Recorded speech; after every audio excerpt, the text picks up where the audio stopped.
अस्सलाम वालेकुम। एक न्यूज़ से मैं आज़म। आज हमारे बीच मौजूद औरंगाबाद के एमएलए अली जनाब इम्तियाज़ जलील साहब, वो अपना कीमती वक्त निकाल कर GHMC इलेक्शन 2016 के लिए अपना ख्याल इजहार करने के लिए आए हैं। मैं उनसे दबन गुजारिश और शुक्रिया अदा करता हूँ कि वो यहाँ पर मौजूद है। जलील साहब, आपसे सवाल ये है कि आप अपना कीमती वक्त निकाल कर वहाँ से आए हुए हैं, आपका GHMC इलेक्शन पर क्या स्टैंड है? बहुत बहुत शुक्रिया। मैं ये बताना चाहता हूँ कि देखिए, मजलिस इत्तेहादुल मुस्लिमीन ये महज एक सियासी जमात का नाम नहीं है, ये एक मिशन है, एक मूवमेंट है। और इस मूवमेंट का, इस मिशन का एक मकसद ये है कि हम लोगों के बीच जाते हैं और सियासत नहीं करते।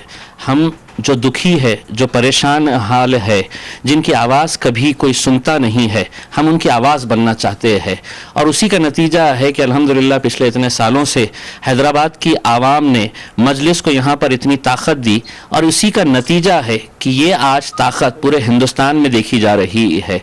GHMC इलेक्शंस इस बार के जो है वो बहुत मायने रखते हैं, क्योंकि सभी सियासी जमातें अब इस कोशिश में जुट गई है कि किस तरह से मजलिस के इस सफ़र को रोका जाए। लेकिन वो शायद ये बात को जानते नहीं है कि मजलिस की फितरत में कुछ ऐसी लचक है, उसे जितना दबाओगे वो उतना ही उभर कर आएगी। इंशाल्लाह इस इलेक्शन में भी आपको देखने को मिलेगा। सब लोगों की दुआएं हमारे साथ रहेगी, और इस बार के जो नतीजे है वो बहुत लोग जो ये समझ रहे हैं कि मजलिस यहाँ पर अब क्या करने वाली है, तो यकीनन चौंकाने वाले नतीजे सामने आएंगे। सभी की दुआएं हमारे साथ रहेगी और इंशाल्लाह हम यहाँ पर एक बार फिर से जीत हासिल करेंगे। सब जैसे AIMIM का भी स्लोगन है कि शहर हमारा मेयर हमारा, इसके ऊपर आपके क्या ख्याल है? देखिए, ये एक बहुत अच्छा स्लोगन सोच समझ कर बनाया गया है कि मेयर की पोस्ट जो होती है वो फर्स्ट सिटीजन होता है किसी भी शहर का, और उसी के हाथ में पूरे पावर्स होते हैं। इसीलिए जब मजलिस ने ये स्लोगन दिया है कि शहर हमारा मेयर हमारा, तो उसके पीछे का मकसद ये है कि अगर आप ज़्यादा से ज़्यादा सीटें मजलिस की चुनकर देते हैं तो उसका नतीजा ये होगा कि आपका महापौर, आपका मेयर उस कुर्सी के ऊपर बैठेगा, और उस कुर्सी के ऊपर जब मजलिस का मेयर बैठेगा तो यकीनन शहर की तरक्की के लिए, शहर के लिए जो भी काम जो कुछ सालों से अगर पड़े हुए हैं या जो लोगों की उम्मीदें हैं वो पूरा करने में मेयर का रोल बहुत अहम होता है। मैं ये बताना चाहता हूँ कि हिंदुस्तान में ऐसी कोई पार्टी नहीं है।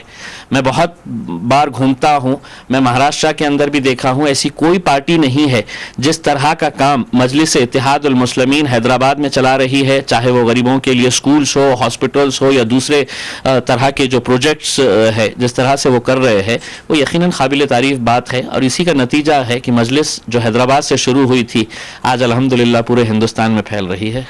इम्तियाज़ साहब, आप औरंगाबाद से सफ़र कर कर यहाँ हैदराबाद GHMC इलेक्शन में आए हुए हैं, आपकी तरफ से AIMIM को क्या ताउन रहेगा और आप हैदराबाद के अवाम से क्या कहना चाहेंगे? देखिए, मैं हमेशा ये बात कहते आया हूँ, और आज ये बात हैदराबाद में आने के बाद मैं दोबारा दोहराना चाहता हूँ कि मुसलमानों को हमेशा मुसलमानों ने हराया है। मजलिस को हराने के लिए कोई गैर की ज़रूरत नहीं है। आपके ही अपने कुछ लोग होते हैं जो बिक जाते हैं, जो बढ़ जाते हैं, उन्हीं से आपको सावधान रहने की ज़रूरत है। मैं लोगों से यही अपील करूँगा कि अपनी जमात को मजबूत करिए, क्योंकि मजलिस इत्तेहादुल मुस्लिमीन, मैंने जैसा पहले कहा है, ये सिर्फ एक पॉलिटिकल पार्टी नहीं है, एक मिशन है, एक जुनून है। और उस जुनून को बैरिस्टर असदुद्दीन अवैसी साहब, अकबर अवैसी साहब ने इस हद तक पहुंचा दिया है कि आज नौजवान, चाहे बच्चे हो या बूढ़े हो, सभी लोगों के दिल में मजलिस बस गई है। बस 2 फरवरी को आपको बाहर निकलना है। फजर की नमाज पढ़ के मैं आपसे अदबन गुजारिश करूंगा कि आप लंबी कतारों में खड़े रहिएगा। उस एक दिन को ये समझ लीजिएगा कि ये मेरे 5 साल का मैं इन्वेस्ट करने के लिए जा रहा हूं।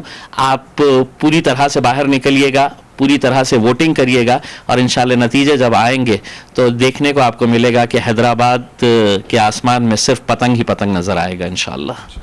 हमारे साथ थे औरंगाबाद के एमएलए इम्तियाज़ जलील साहब। आपका AK न्यूज़ चैनल से बात करने के लिए बहुत बहुत जज़ाकल्लाह, शुक्रिया।